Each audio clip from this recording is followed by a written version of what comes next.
Is this your last meeting? This is my last meeting. This is last meeting. Yes. You got my letter of. Yeah, I read it. I gotta say, I'm a little bit. I'm burnt out. Yeah. It's good for me. I'm getting too old, you know. Yeah, you gotta take a break every once in a while. I do. I actually just told the Surf Rider people that I was gonna stop what I've been doing for 8 years. 8 years. So at the end of this school year, just kind of take a break. Yeah, I need to. We need to Gotta balance my life, you know. and- Yeah, and then you'll come back to something. Yeah. It's usually how it works. But yeah, I know how that goes. Yeah, before this, I was a couple years with the Jupiter Root Foundation. They're still going, but you know, fighting to protect the seagrass and the inlet and reestablish buoys, and that was a couple years. And this came along, so I jumped to this. It's been 4 years. So. I think tennis, golf, pickleball. Yeah. Play some stuff. I'm about that too. I took pickleball lessons at the rec center. I mean, I'm a tennis player, but Okay, folks, are you ready to go? yeah. Everybody ready? Mary Ann, My are you knees. ready? I'm all ready. Yeah, I was playing basketball. I just tore my ACL. Yeah, Like for tonight, right? For February. No. I had surgery for us. 7 weeks They ago. gotta go in and do anything. They did. Surgery 7 weeks ago. I did the surgery. I can walk again though, so that's I good. saw you gimping in there. A little bit.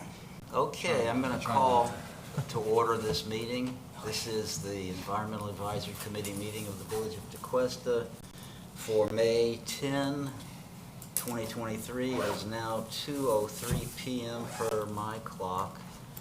And the first order of business is roll call. So Mary Ann, can you call the roll, please? Sure. Chair Bradford, Here?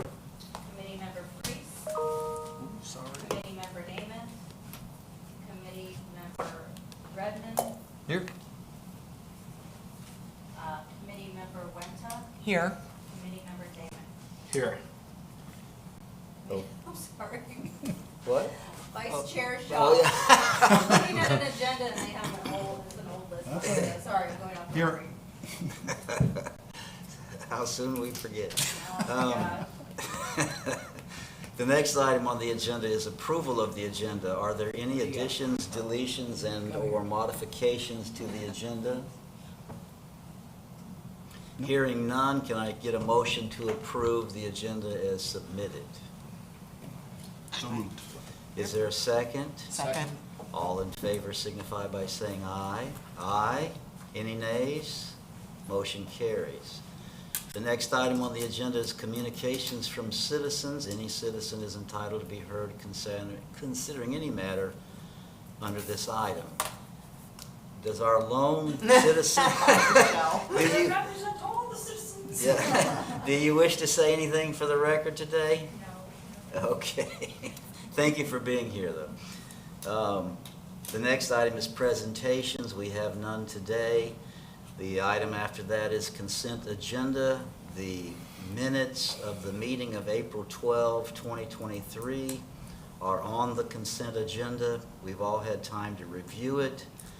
Is there anyone who would wish to make a motion to approve the minutes of April 12 as submitted? So moved. Is there a second? Second. All in favor signify by saying aye. Aye. Any nays? Motion carries. That's the end of the consent agenda. And the next item is regular agenda, and the first item under regular agenda is old business. And up first under old business is update on possible U.S. Greenhouse Building Council presentation to the EAC on community and private sector rating system and ways to facilitate home builder involvement. And Mary Ann, let the record reflect that Jessica Namath has arrived.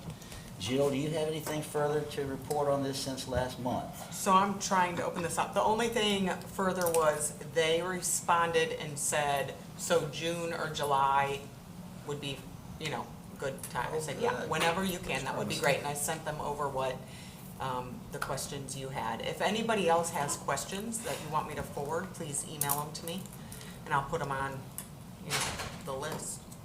Okay. So hopefully we'll hear from them by June and July. I keep kind of checking it. Do you believe that'll be Zoom or in person? Zoom. Zoom, okay. And so they're based where? Good question. I Is gotta it like look that up. Florida-based or No. national? National. Okay. It's not Florida. I think it's Chicago or Minneapolis. Yeah, I have to look on their site again. Okay. Any questions for Jill, folks? All right, we'll move on to the next item. Now, this is just to set the record straight on this next item. It's entitled Development of an EAC Greenhouse Gas Reduction Priorities Document for, number one, the Village of Tequesta Municipal Corporation and EAC use with a, number two, a communication plan.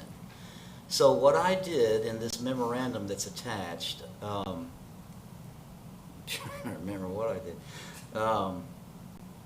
I took all of the comments that you gave at the last meeting, and in most cases, I modified this to not be a memo anymore, except in the beginning explaining it to you, that it ends up being a document that is our roadmap, if you will, on how we would work on our own and with the village to come up with both that greenhouse gas reduction plan and a communication plan to go with it.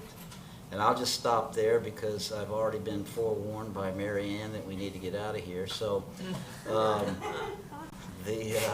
so does everybody, I'm sure everybody's had the memo. Does anybody have any questions or concerns about the memo that we should take up today? Zilch?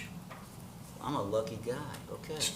All right, so that being the case, then we need a motion to approve the reduction priorities document consisting of a plan for both communications and implementation, but it'll just be a roadmap. And if somebody makes that, we'll be off to the races. I make a motion to implement the roadmap. Is there a second? Second.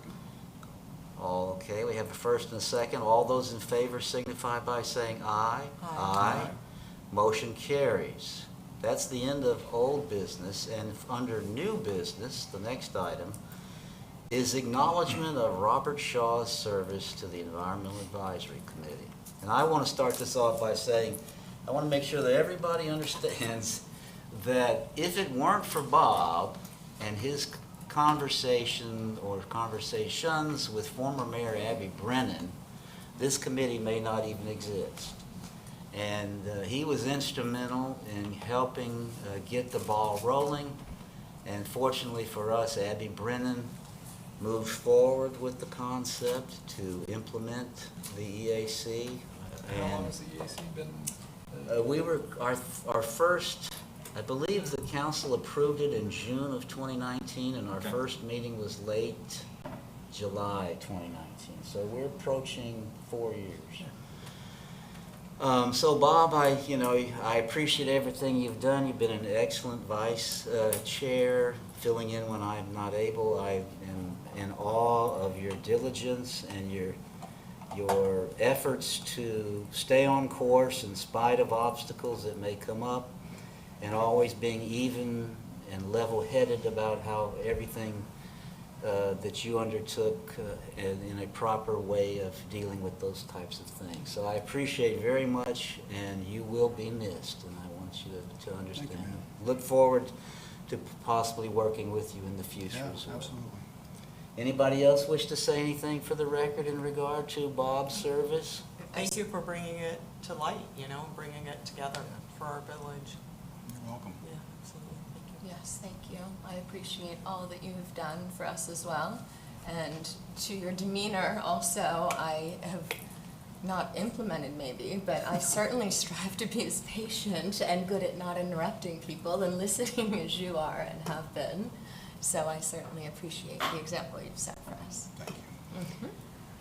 Unless there's anything else from the others, Bob, would you like to say a few words Yeah. in this regard? Yeah, I would. I'd like to say that I'm thankful and proud. Thankful for Mayor Abby. Yeah, 4 years ago, I bumped her a couple times, and I think we were at the Jason Newstead concert at the Lighthouse Arts Center.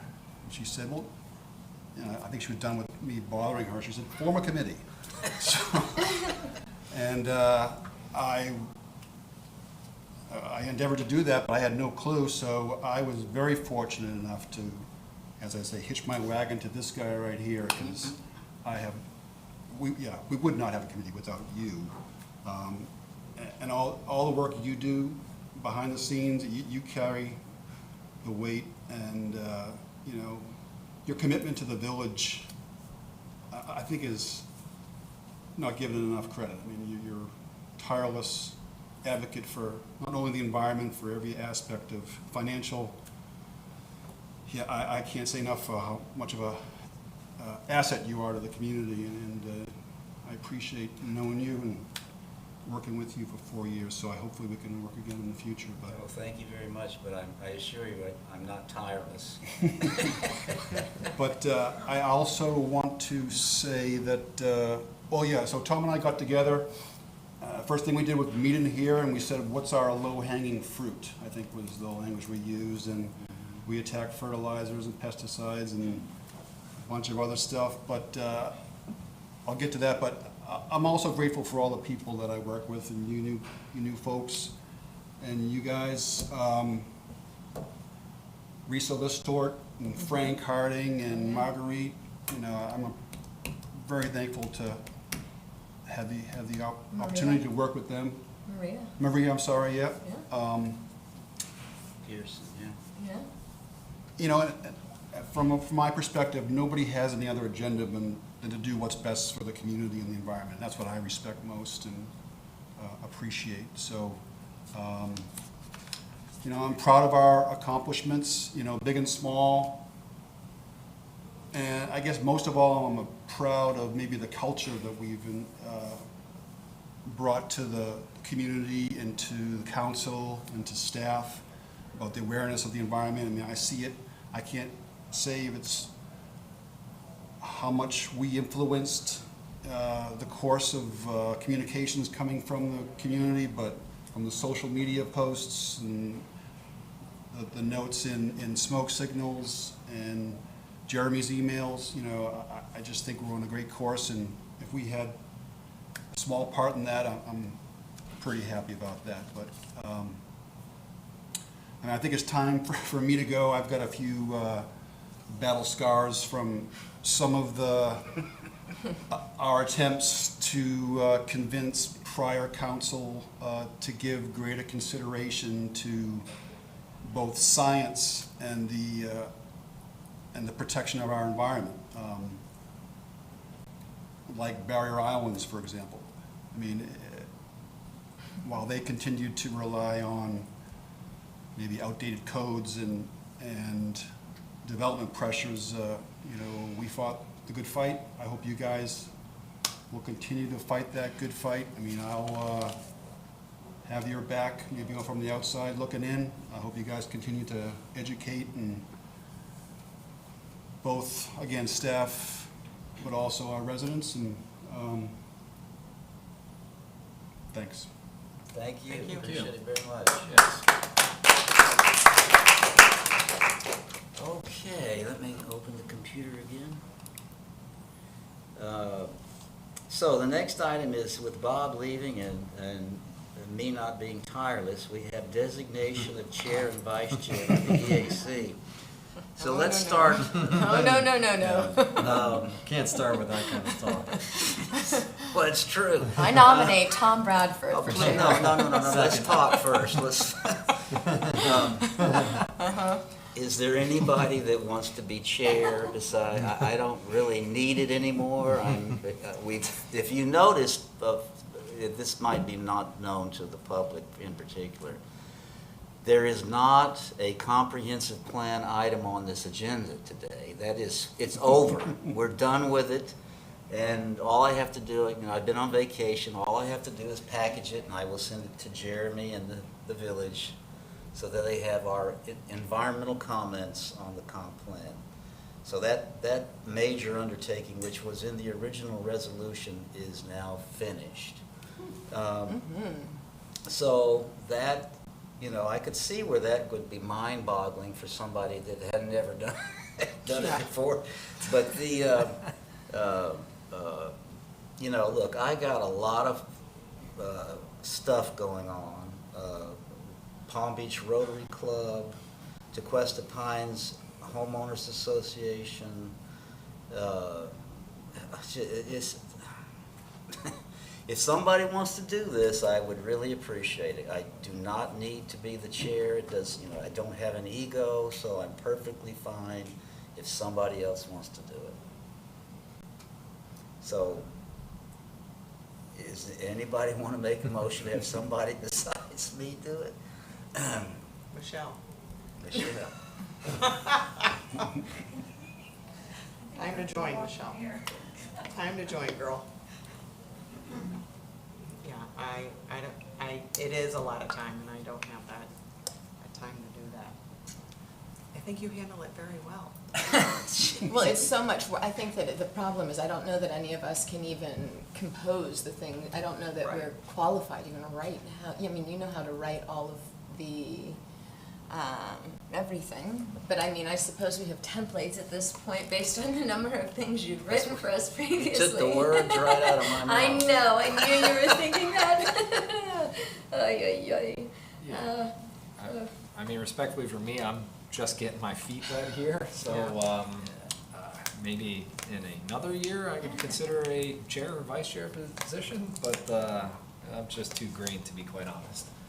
Well, and I'm up for, I'm not even sure they will reappoint me yet. I have to attend the meeting tomorrow, and I certainly would not be by any means nominating myself, but when you say the word appreciate, it makes me feel badly, like you know, would appreciate not having to do. Oh, I want to be on the board, I'm just But the chair. swamped. I'm swamped, but I can do it, but Well, I would if certainly. something comes up, somebody else has got to take over, because I've Okay. got a lot of balls. Deal. Seems fair. Yes. All right, so then if you're gonna do me, you gotta make a motion. I make a motion. I To have second Tom it. Is there a Bradford as second? chair. All those in favor of Thomas Aye. Bradford as chair? Signing his life in blood. Um, Thank you. Say aye. Thank you. Aye. Any nays? Nay. Motion carries. 1, 2, 3, 4, That's a lot, I've never seen such a. 5-1. From the person. Okay, so now it's vice chair. As you know, this is Bob's last meeting, and we will miss him dearly. But we need a vice chair. For example, I think at the last meeting you ran it, Mhm, because I I was sure in, did. I was in Turkey. So we need to somebody to step up and be the vice chair for. May I make a suggestion on Yes, that? sir. I would nominate Jessica Namath. She has been here the longest. She clearly is dedicated.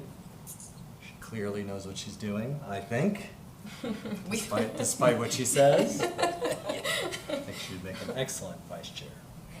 Yeah, I think everybody would agree with that. Does anybody have anybody? Jessica, would you? I was gonna suggest Russ. Would you accept the nomination? Pending tomorrow night's outcome, I would, yes. Okay. Thank Well, you, I appreciate that. All right, Russ. then we need a motion. I Yeah, I'll think. second that. Is that a motion from you, Russ? for Motion. To nominate Jessica as vice chair, and Clay, you're seconding the Sure. motion? Thank you. All those in favor of Jessica Namath as the vice chair of the EAC signify by saying aye. Aye. Any nays?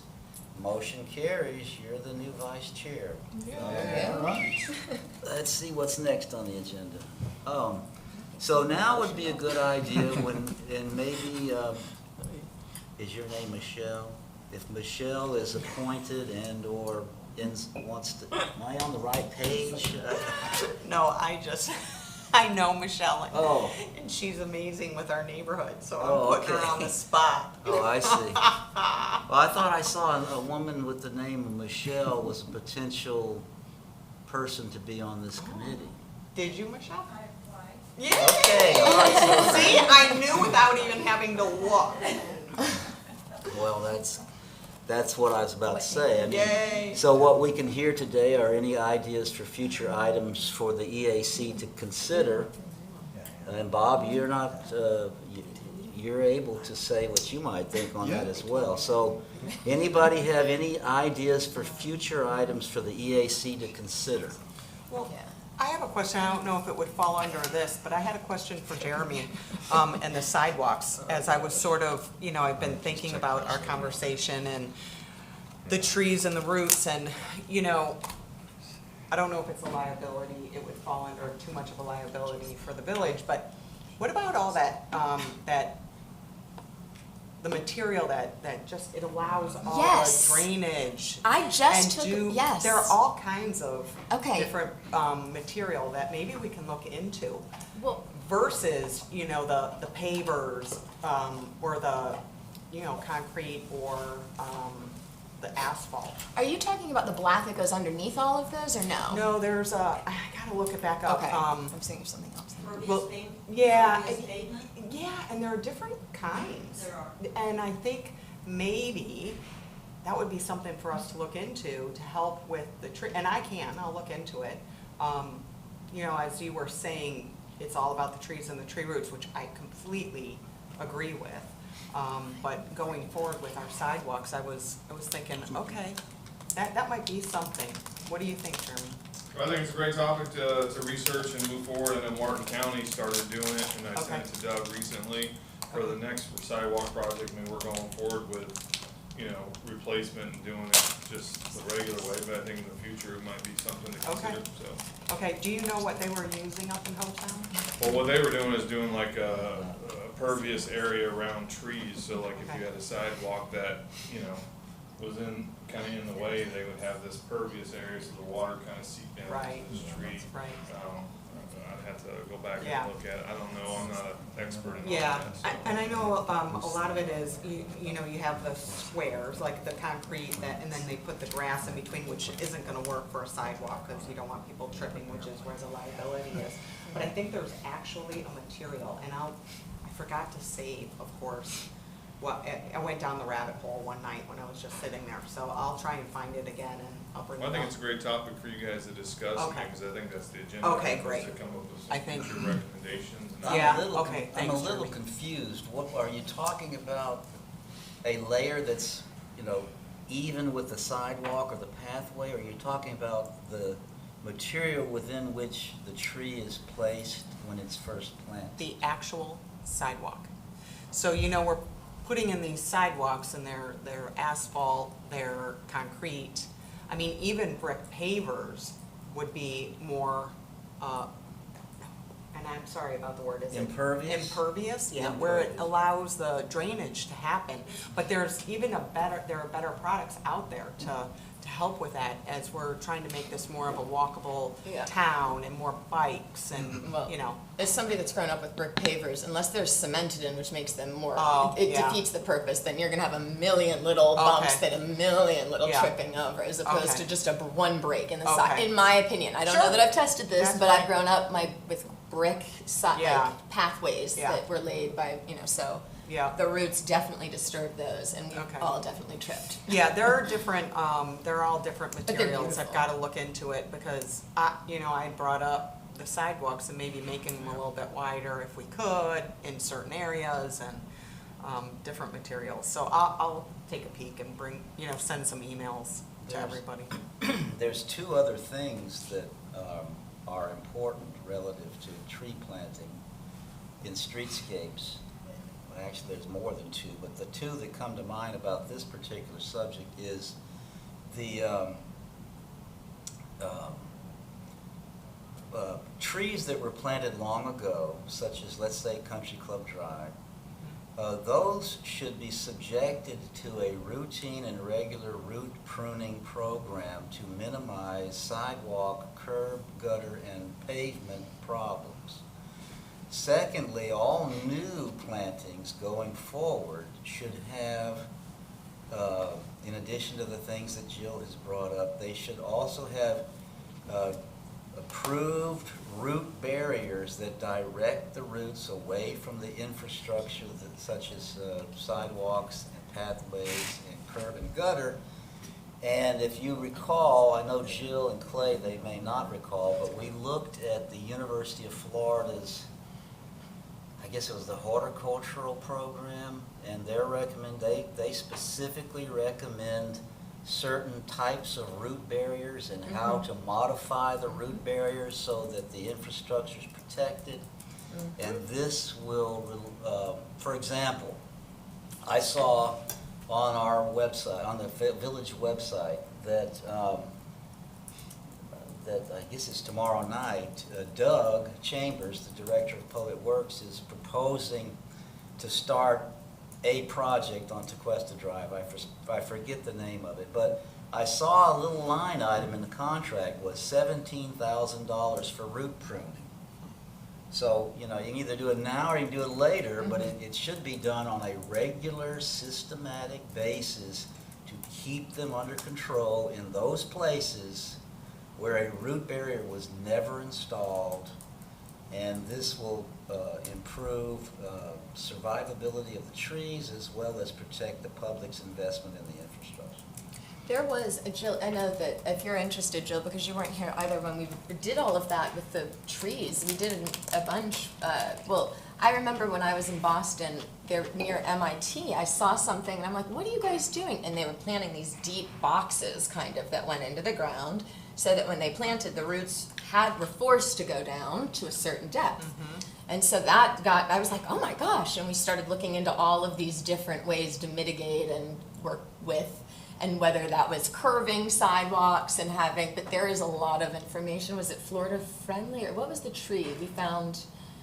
I can look back in my email and forward it to you, because they have solutions that are like, huh, what a great idea. Right. There are people out there that have put a lot of time into that, and a lot of them are in the urban areas where they've been forced to, you know, figure this out already. Right, okay. So I'll send you the resources. Now, Jeremy's probably sitting there concerned because when we talk about root barriers, we're talking about money. Yeah, And well, that box that you described in Boston, that's probably one of the most expensive ways to deal with it. I understand, yes. It's a highly urbanized area, and if you want trees, you've got to do that. right. And like I said, this was direct, my daughter was doing like an IT camp at MIT, so I mean, it's in they could not afford to have the damaged roots and whatever. So yes, there are ways around it, but just for your knowledge, you know, seeing what all of the different solutions are. About 3 years ago, we were looking at the EAC, we were looking at the cost of streetscapes and the details for the trees. And I saw it just the other day, the full-in cost of a tree 3 years ago, and a live oak, for that matter, was a live oak, including the root barrier, put the cost at, I think, $684 per tree installation. And so if it means you have to do less, then you just do less, because you can't afford to damage the infrastructure. You just have to take more time to get it done. I think it was the curving sidewalk that was the least, that seemed, that if it was possible, which now that I think about it, on the west side of Tequesta Drive, it's much curvier than it was on the east, or no, whatever direction. The one that was refinished already on Tequesta Drive is the south side. That is much straighter than the north side, you know what I mean? So maybe, I don't know if that has affected any of that, but that was So if you could gather the info that you had, that you mentioned about those leveling aspects, and then we regurgitate the materials that I just referenced, and then we think about some inflation adjustment. Okay. That would make a perfect package for that item. So let me write that down. Anybody else have any subject matter that you think we ought to broach? Yeah, I have one thing. Yes, Clay. I don't know, 2 weekends ago or something, I was running, and I could be wrong, but I'm pretty sure I'm at least right.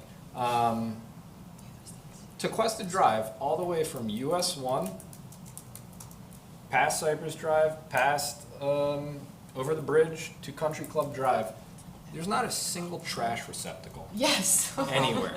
So I'm out running. I come over, the railroad tracks. There's a bunch of trash there. I said, oh man, pick it up. I said, I'll throw this out when I get to one.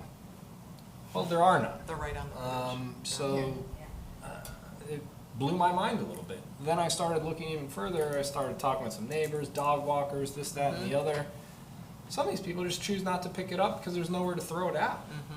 So I said, that's a problem. Totally agree. So I think we should look into, certainly along that long stretch of Tequesta Drive from US 1 to Country Club Drive, we should put a trash The receptacle bridge, is there something somewhere. on the bridge? There's one on the bridge. Yeah. There used to be one on each area where there are the benches, and now we're down to one. Because then I'll I- walk along there and pick up all the Yeah. fishing stuff and.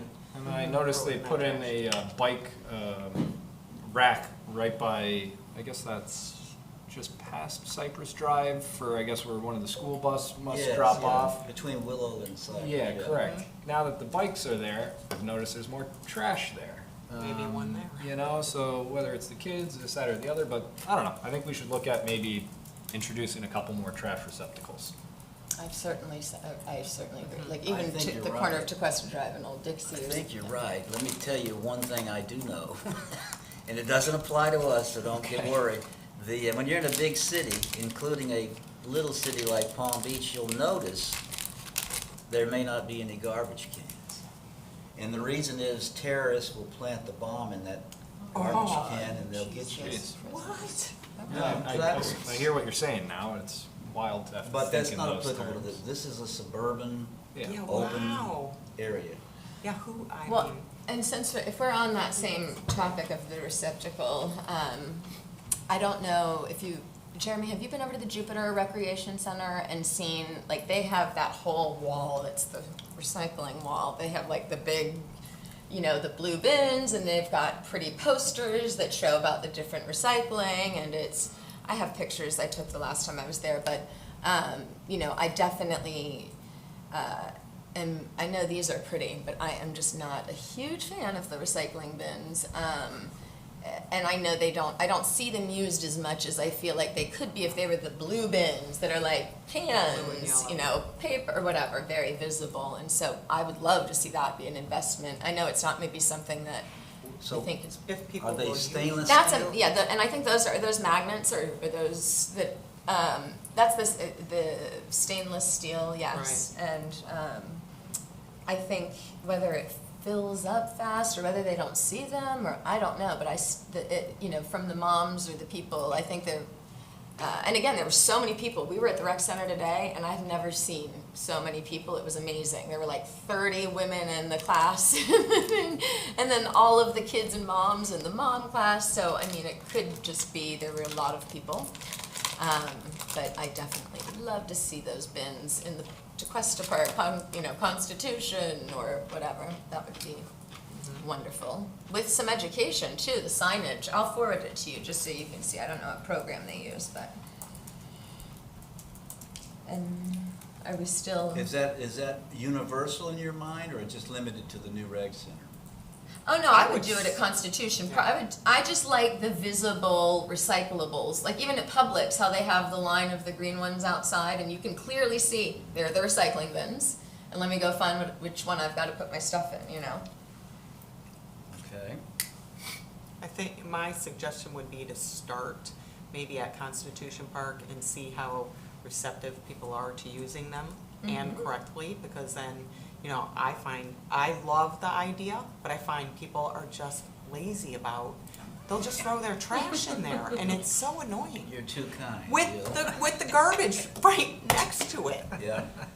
So I think you have a good point that it has to be visible, like, hey, this is the Yeah, plastic. like where you It's gotta almost be, are like visibly shaming yourself Correct. if you're Yes. Like, going to don't it. put it here in It's the like, trash. so what are Right. you doing? Right. Yeah. And then grow it from there, if it works out well. Okay. Anybody else with other ideas? Jessica, you had another one? Well, you're welcome to go. Okay, let's Just come go down to the line. Bob then. All right, so this first one might fall under the heavy lift category, but I'm leaving, so I'll give it to you. Thanks, Bob. You may groan, but gas-powered leaf blowers. It's probably second biggest source of air pollution in the community besides auto emissions, noise pollution.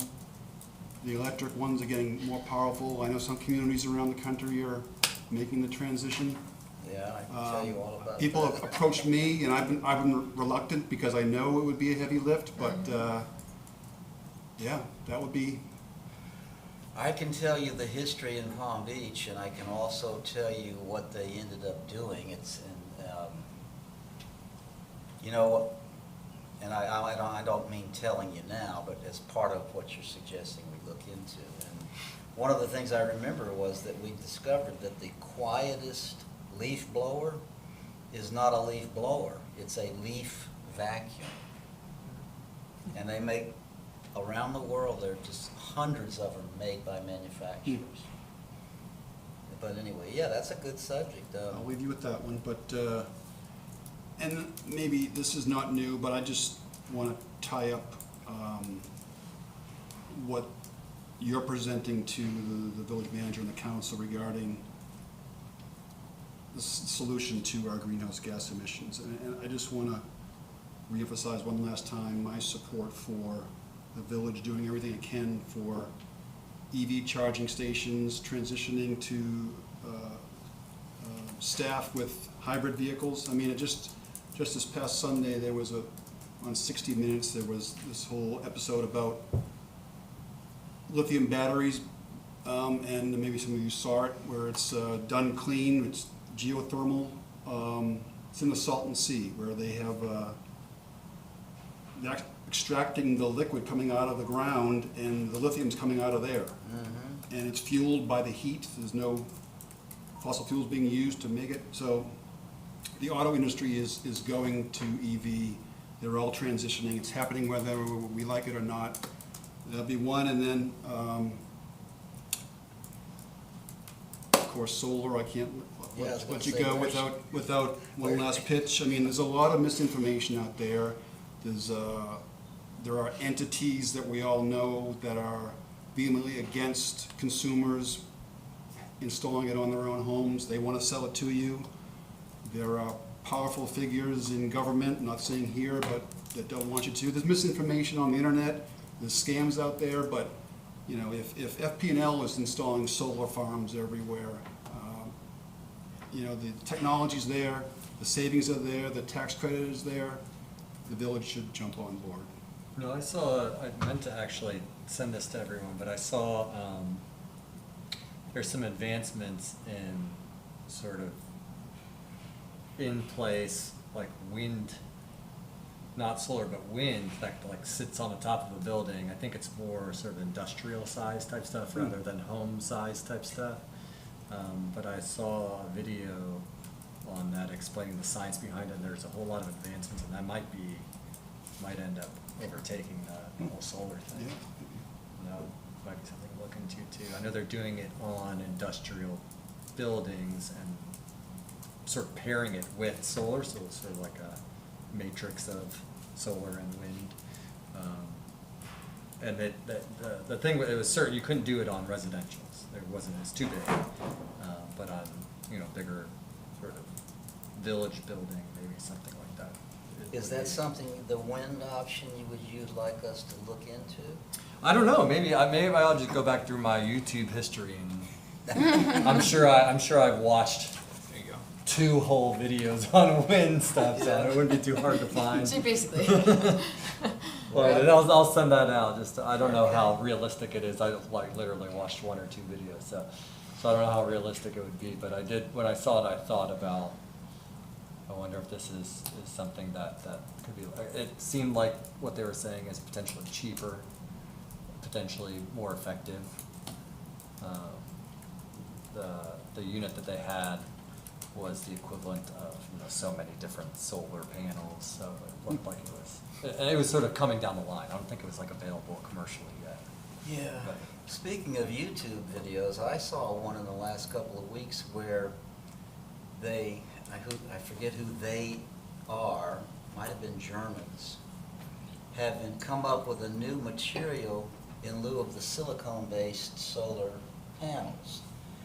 And I'm going to fake these numbers. I think the upper number is correct, but the lower number showed that a typical solar panel was something like 27% efficient, but the new ones with this different material are 83% efficient. So you would even, to get your goal of, say, powering your entire house, you would need less panels with that type of material. So that's just started, and you know, they show in that video, they show the ones they've made and so forth, and so that'll be a major breakthrough for sure. Did you have item number 2, Jessica? I did. So one was I must have only sent it to you initially accidentally, and then I sent to everybody an article about an EPA change that they made yesterday about perchlorate, I believe it is how it's pronounced, but it's in water. It's essentially jet fuel. It's in jet fuel and in other things, but near military bases and in groundwater, and it affects the thyroid and has been linked to numerous things. And so my only, I guess, question was, the only experience that I have thus far is with the PFAS that we've been looking into, and so I was curious what the history, and we may not need to know it, but of the village and like making the changes that are being asked, you know, in a timely fashion, whether we're waiting or addressing them sooner rather than later, or if that's even feasible, or because certainly from an environmental committee standpoint, I would make a motion or want to suggest that in the future the village, you know, not that we have done this repeatedly in the past at all. I'm just saying that I would like to be at the start of acknowledging those things when the changes are read, as opposed to maybe at the end of the deadline that they give.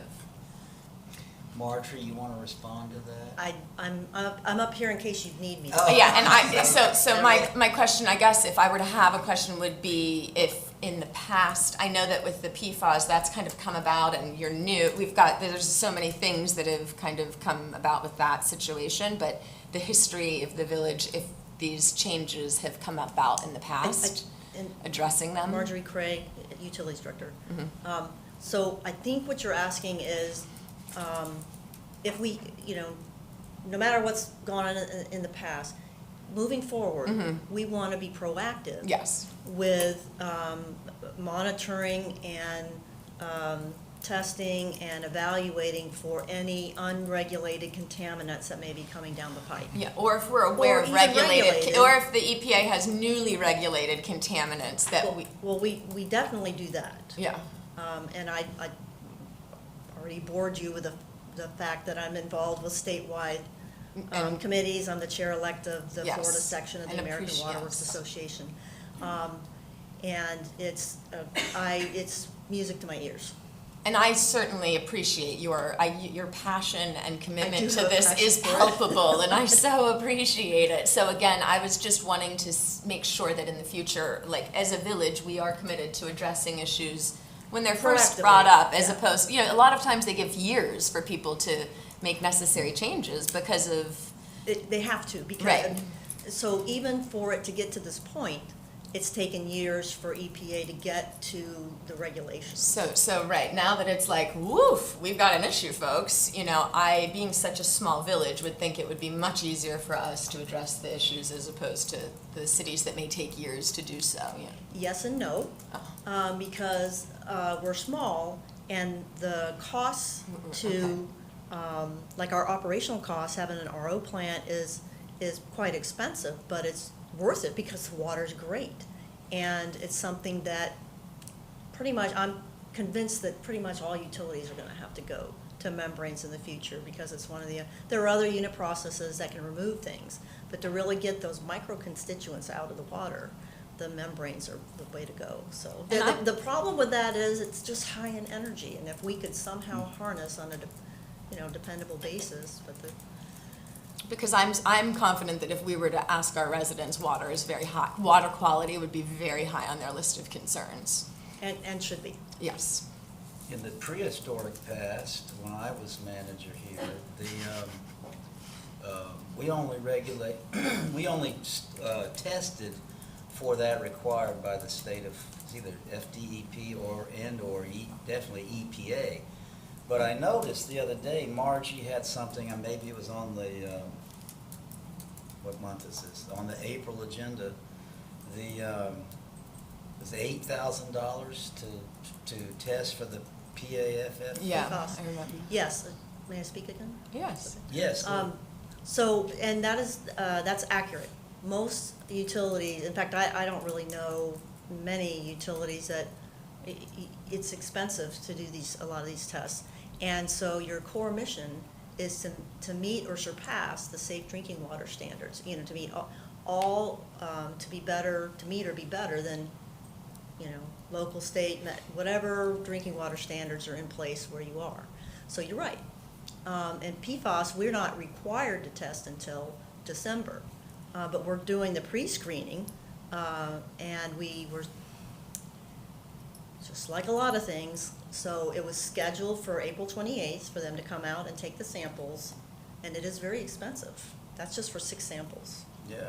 Water samples. That's not even a comprehensive. We're doing it, and I probably explained it, we're gonna do it where all the superficial well water is collected before it goes into the filtration plant, and then testing the water after it comes out of the filtration plant, so after it's treated.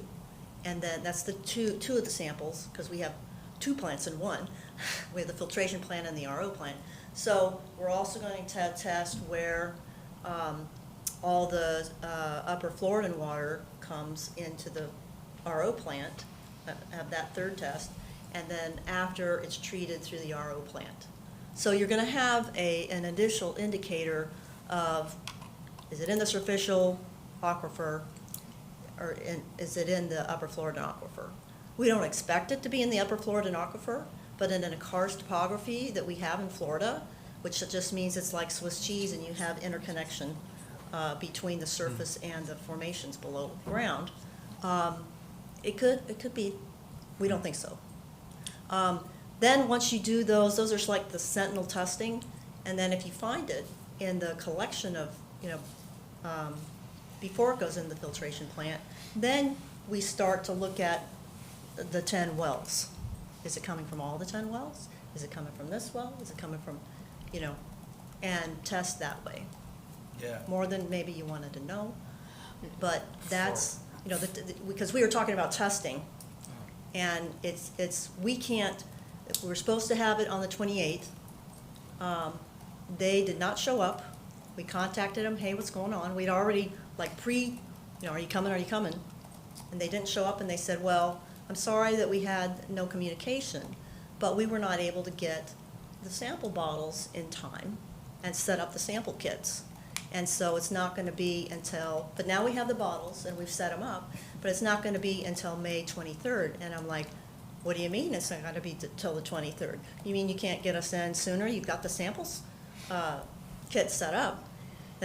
I'm very sorry, we'll put you, if somebody cancels, we'll fit you in, but for now, that's the soonest that we can do it, And how long does it take to get the results, did you say? I remember I'm you gonna telling tell me. you 30 days, so on a statewide call, I was hearing people, and they're having the same issues where the sample bottles, there's a supply issue, and they can't get them, enough of them, and because I guess they're highly, remember, we're talking about parts per trillion, right? So, so it's gotta meet certain standards to even be able to collect the sample and have that water in the sample, because something else could leach, mess up the test. Well, I'm sorry, what was the question? I was just boring Once you to collected, death. how long to get Oh, results? yeah, so they're saying it's gonna be 30 days. And our testing firm said, the Pace Laboratory said 20 to 30 days. I'm going with 30, based on the Can I ask what the sampling. protocol is for disseminating the results? I'm sorry? What's the protocol process for disseminating the results to, Well, as you know, the water industry has always been the silent industry, and we just try to do our job and get things done, right? So we have an annual consumer confidence report, Yeah. where we produce all the analytes in the Safe Drinking Water Act. We're not in the habit of just sending out results. In this case, this is something we're doing in, as transparently as possible.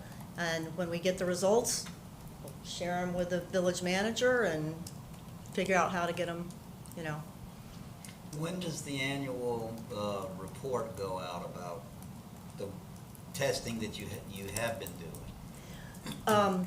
This CCR, the Consumer Confidence Report. Yes, yes. Is issued, it's for the previous year, and it's issued typically by, I think there's a date in June. I should know this already.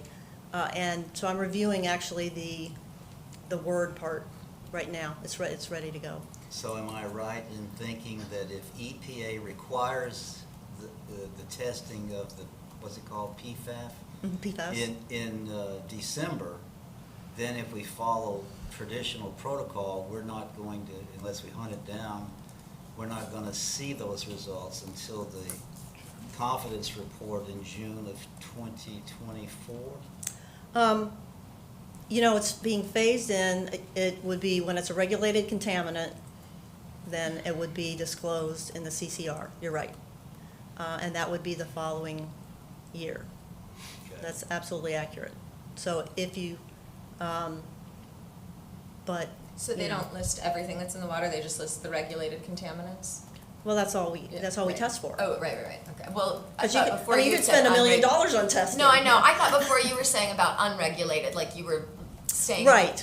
Sorry, I'm trying to follow.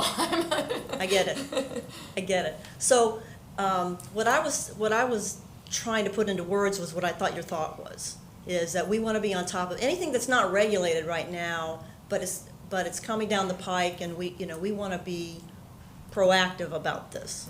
Like how you had mentioned Right, about the PFAS, we know PFAS, that's and coming we're up in doing December, things and why wait proactively. if we can do it sooner? Right, Yeah, so exactly. that's Yes. what I meant That by was the my sentiment, unregulated. yes. There's a bazillion unregulated contaminants, right? Yeah. But you have to look at the risk of everything. There's risk in everything we do. Crossing the street, if I leave my light on or my stereo on, anything. I mean, there's a risk that something could happen that could impact you. And I just read something that was so like, I can't believe I'd not thought of that, talking about the moon and its effects on our body. Think about how powerful the moon is with water and the tides and the pull that it has. And our bodies are made up of 85% water. And there's got to be some, the moon's just impact on things, but anyway, I think that water, being such a huge part of our body, is, critically important. And I would think, again, if there was a very high level of something, like you said, just. It is, but it depends on whether it bioaccumulates. Right. And whether that bioaccumulation causes a cancer. So I probably should sit down, because I, in my master's degree, did fata contaminant, modeling, transport contaminants, and how you could, the risk, basically. Well, honestly, and I don't know this from experience, but from everything I've read and from what I have seen, I feel like you could input a report like that into the AI they have out now and say, what risks are there based on which poses the greatest, and so you can have something disseminate all of those things for you in a very timely manner, perhaps. Because I think that, like you said, you can't be expected to know all of those different, things that are in the water. You can't, and there's only, One I have of a you. very small, Yes. and most utilities are, they're very efficiently staffed. We're a thrifty bunch. And I can't expect everybody to be as passionate as you are. Jill, you had some comment? I just, regarding the AI, that's all subjective too, right? Like, where's the information coming from? So you need more than just one side Well, yes, and then of everything. you would have to take that and then look Yeah, that up, sure. of course. Yeah. No, but I think just in terms of garnering that information. It's just like the models I did in grad school. Yeah. Right. It Yeah. depends on, if you have garbage in, you're gonna get garbage out. So the one thing I was hearing at a national level is, we really don't have a lot of information on we don't have enough to really determine the effects of the PFAS like we would want to. I heard a highly technical presentation, which I would be glad to share with you if you want. It's got box and whisker plots, and it's got, to someone like me who's a specialized chemical engineer and a civil engineer, I'm like eating it up, but I still would have to look up and research. But it was, I can tell you, it's a water industry. This was a utility council for South Florida, and we're looking at new technology. We're looking at what can we do to address this PFAS, elephant in the refrigerator. So Have you heard of any of that percolate or the perchlorate? Perchlorate. I didn't know how to pronounce it, but Yes, I'll have to do a little research. I'm familiar with it, but it's buried in the depths of my brain I was somewhere. just curious. Yeah, no problem. Thank But you. that's- So something else to remember is if Margie gets back the results, the test is in late May, she gets back the results, say, in late June, and it's concerning to her relative to the counts, well, now the forensic aspect begins, because the hunting down of, is it all the wells, is it this well, is it 3 wells, and that, we don't know when that Exactly. would end, so Mhm. that's, So if we found that it was in only one well, we're not gonna use that well. Simple as that. So that's gonna affect our resources, so we have to figure out how to balance it.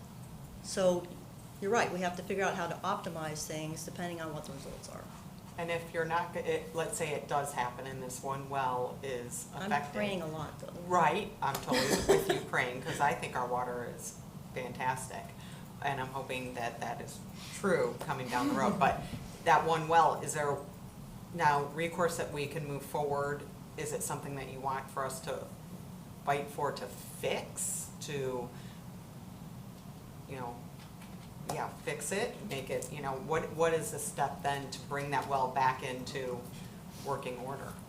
So it's likely that if the well has it, then it's likely to be a superficial well, if it would have it. Okay. And it would likely be coming from something. So it's just more research to find out Yeah, it's more what. research Okay. to find. It's hard Yeah, for me to got it. predict or project what that might be. Yeah. Okay, thank you. But we're on it. probably means somebody buried a bunch of Teflon coated frying pans next to the well. Oh, gosh, yeah. Any other questions or I suggestions? had one follow-up. Okay. Archery. So you mentioned, I think we know that membrane technology is maybe state-of-the-art. Right now. And we Who knows? currently don't have that technology, so is that, Yeah, we do. We The do. RO We plant do. is membrane technology. Oh, okay, I'm sorry, okay. it's, those terms are actually, can be interchangeable. The Oh, RO, okay. reverse osmosis, just means you're pushing it through membranes. So those round tubes that, if you've done a plant tour, if you haven't, you come see me, let me know. You'll see that's where the membranes are in the, I'm and trying to- those membranes are getting better all the time, so. I'm trying to remember when we initially started talking about this, and I was referencing Jupiter's technology, and was it nanofiltration, was that? Awesome. That's what they want to go Yes. to if they are found to have a PFAS problem, whatever. They do have they know they have PFAS in the water. Oh, they do? Uh-huh, in the source water.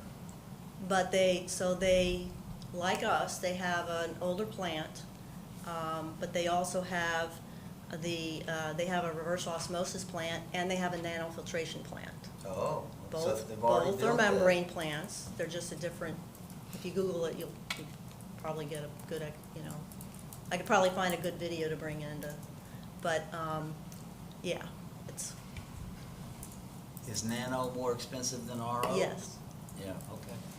But Wow. would that be the solution to Questa if we had a significant problem, nanofiltration?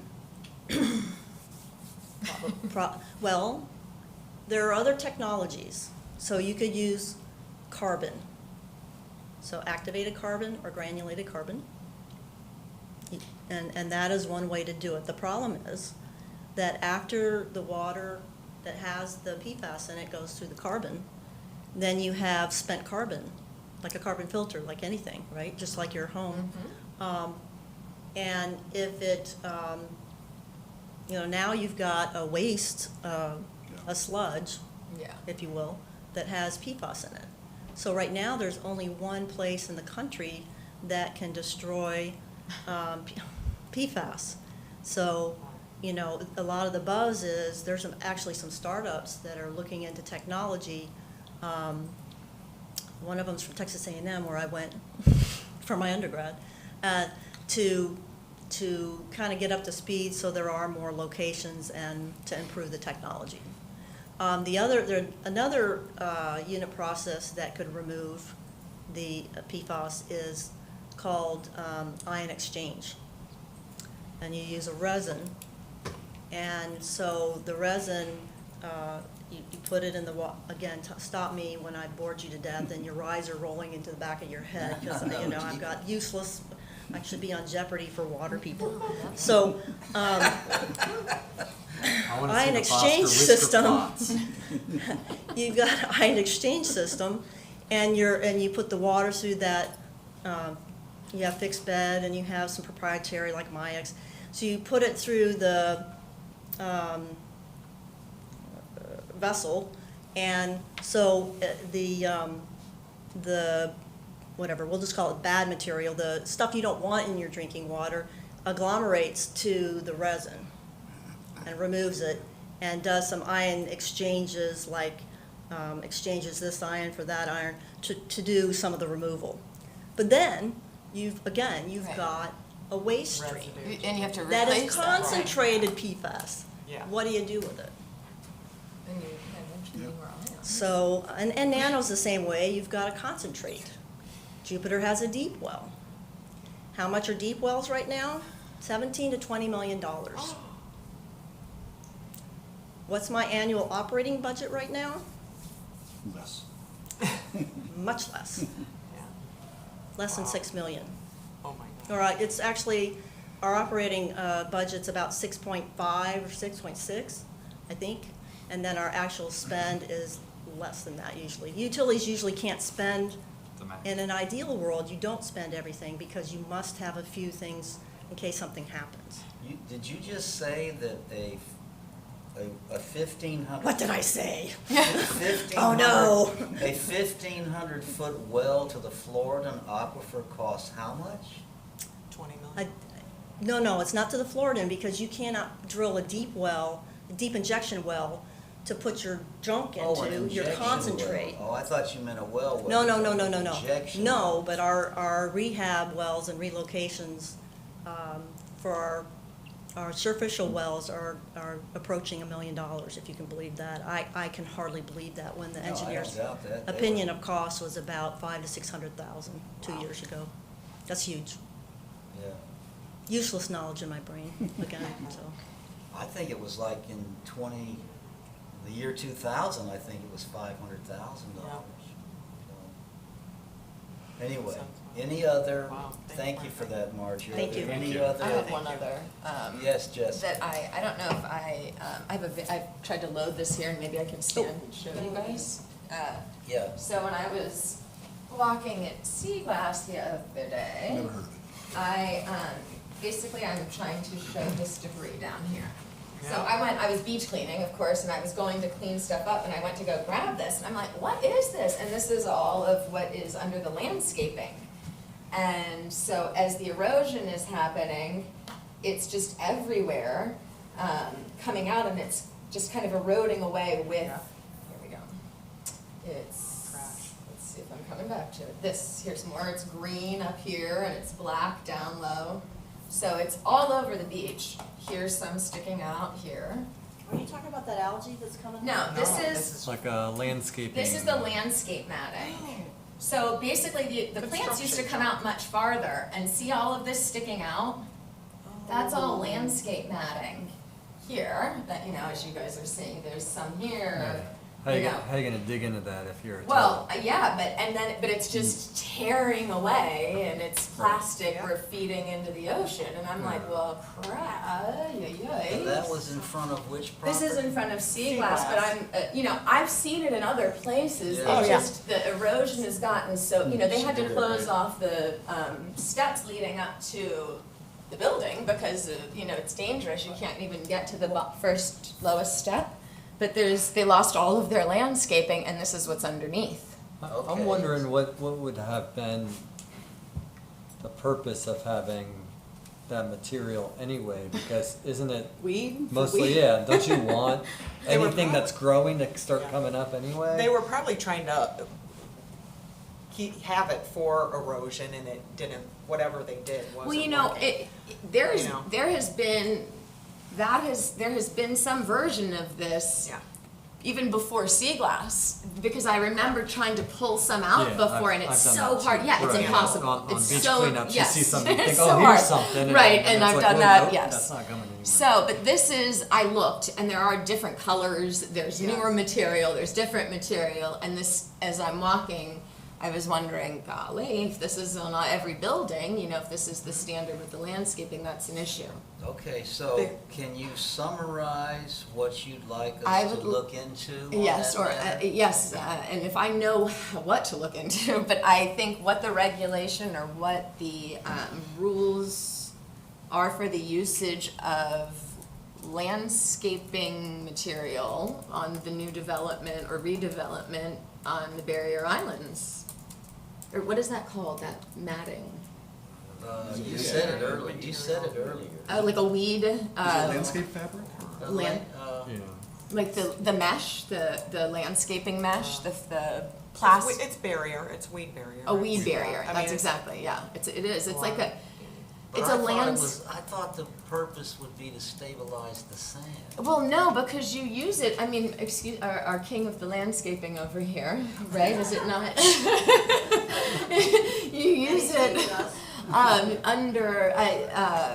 I've had the privilege of actually living next door to him and seeing the work and time and dedication he puts into his landscaping, so he knows what he's talking about. But this is typically for weed, to prevent the weeds from growing back up, right? That's what it is, yeah. Yeah.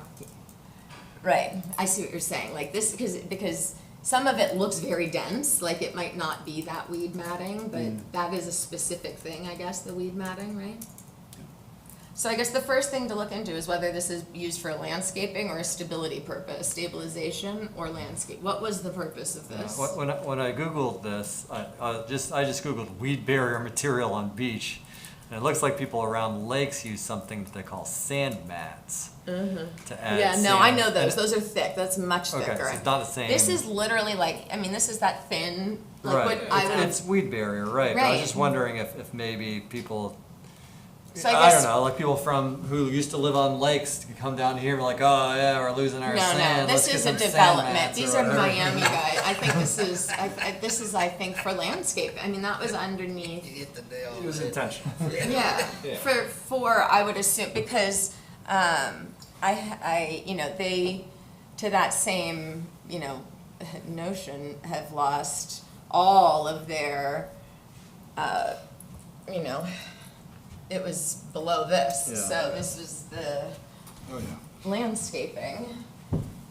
You can see. Okay, The so dune this they- is the first dune they step. The constructed sand in used to front of come the up to here. seawall. so That's- where that's the a- mat was down, Yes, right? yes, so it's down here. I see. So it's all laughable. erosion. It's So they're laughable. losing the sand and they're Really, trying it's not- to it's not never lose gonna the work. landscaping. So. Well, but they've lost the landscaping, so I don't know if that Anyway. was under the I don't know The where landscaping's heck. like plants are The gone. landscaping is on the new silly sand anyway, it's not, it's just So- eventually gonna all be gone. So Jessica, you just a moment ago said you'd like to know whether it is for stabilization Yes. or is it for? Weed mitigation as used, Weeds, on okay. inland. Got it, okay. All right, anything else? And then should there be a different Yeah. material that they use on the barrier islands that is more environmentally friendly and wouldn't tear and erode away, because clearly whatever is put down there will be subjected to erosion. And so if they're, I don't know how. I'd like to take it a step further with what you find on the beach. And it was a few years ago that we took the kids to go do a beach cleanup and we entered at Blowing Rock. So I don't know if this is something that, what would be a step to do this, but we were walking, we had our bags, we were walking north up Jupiter Island, and there was so much medical waste that we were speechless, literally needles empty syringes, new syringes, empty vials of things, just every step we took. So we got what we could. When we went back, they used to have somebody at the kiosk at Blowing Rocks, and she said, oh yeah, the medical ships illegally go out into our oceans and dump their medical waste. So that is, you know, I get about the root barriers, right? But I was so appalled, and there was nowhere to go or what to do. So I love bringing that up to add to your, you know, your concern about what we find on our beaches. Medical waste. Oh my God, it was absolutely Oh, appalling. I didn't realize this. I've My not heard understanding that. is a lot of it comes from Haiti. Well, we probably dump it Well, over what I there. was gonna say is somebody that It cleans finds the its beach, way back. is somebody that's on the beach almost every just- day. I was going to say, that's strange, because it is that has to awful. have been related to one, so that makes sense, it would have been from a dumping, and it would have all come Yep. ashore together. Correct. Because I found needles, certainly, and I found vials and No, things, but this not was- every step. this I was recall a appalling. specific event It's a couple of scary. years Yes. ago. I've seen it in Palm Beach. I remember You don't hearing want about to it get and like seeing walking on some- eggshells. No. Dumping or something. But That's that crazy. there was a boat, but I don't know if it's And like it was a regular unused thing. medical. Oh, it's unused? Oh yeah, there were needles still in the packages, vials still out there. I mean, it was I would've had a heart crazy. attack. Used and unused of everything. Wow. It was really crazy. So that does sound like a So, boat. I mean, just Yeah. stuff to think about, but, you know, I mean, it just adds to, Because like you said, Tom, the majority of the things that I find do tend to be from, they're Spanish, it's different packaging, you can tell it's from another country that's made its way somehow, a lot of it, not the majority I guess, but a lot of the small plastic containers or things aside Right. from just yeah. tin cans that are just pieces and shards of cans, which is everywhere. Yeah. But, yeah. So FYI, I added impacts to turtles here relative to Yeah. that material. Yeah, And then truly, you have- because, you know, they climb up so high. If you look to see where the only staked nest Yes. is right now, it is right Way when up. you come out, it's like right at the start of the erosion. Mm-hmm. So these, and I'm referring to one that's just south of Blowing Rock, or of Coral Cove, so it's just south of Sea Glass Mm-hmm. also. But if you were to draw a line up to Sea Glass, it would be beyond where this was, so it would certainly have inhibited them from nesting. Okay. Anything else, anybody? Garbage cans near that beach more. I mean, you know, Pardon? more garbage cans up there. I mean, down in Jupiter, they have where you can grab a bucket and Yeah. use that to walk around and clean up the garbage We had and that. then put it Beach back. bucket We had that in program. Palm Beach too. the Yeah. The bucket. I wonder if that would help up Oh. I'm sure that guy would love Didn't to you give you mention some that of years those. ago? I bring a bucket with me, but that Right. was that Beach Bucket Foundation program Yeah. that sponsors. Yeah, we could look into seeing if we would be amenable or if we could get something. The problem I'm is sure I think he'd that do Coral it. Cove is county, right? We don't have. Right. That's not us, is it? Right. So that's the problem. That was when I was so mad at the seagrass. Good news. The plants are coming back, and the sea glass, where I was all fired up about the parking, the staging area in there. So it's finally, you know, they've left, and they put rocks and barriers so people couldn't drive back through there because that was a nightmare and turning very sketchy. And so that's good to see the natural bunnies again and the flowers and the, you know, it's nice But, coming back, but I lost my train of thought. I was supposed to write down the item you just spoke of before. Beach bucket. oh, it was, we were saying that it's the county, buckets, that, the but buckets. it's the county, so we would have to Yeah, ask. well, we can put pressure on those Yes, people. exactly, well, that's fine. Try to. Jeremy, Well, you know, a lot of the, they just do like this. well, Sustainable Palm Beach County, isn't it? No, Keep Palm Beach County Beautiful. Keep Palm Beach County Beautiful is the organization that has provided all of the cleanup materials when I've hosted the beach cleaning before, like with the lighthouse in the natural areas. And they may be able to facilitate or provide, they have funding for all that. Yeah, well, we won't put them too much under our thumb. We'll just, Yeah, we would love to have some. yeah, anything else? Okay, so that, let's see what we got here. Come on, Tom. All right, so that's it for the formal agenda. Comments of committee members, Village Council Liaison, which is Lori Brandon, and she's not, she may be on Zoom maybe, is that, I don't know. And staff, anything that any one of those people would like to add for the good of the order? Mary Ann, you have anything? I don't have anything for you. Okay, all right. So that's that. And we just did future agenda items and then any other matters that would have come up. So I'll entertain a motion to adjourn and the time is 3:16 p.m. Anybody want to make a motion? Oh, so moved. Second. All in favor, a second? All in favor signify by saying aye. Aye. Your last We are motion. adjourned. Proudly Thank you, Bob. seconded. 3:16. Just sentimental. Yes, thank you. Oh, yay, yay. I'm gonna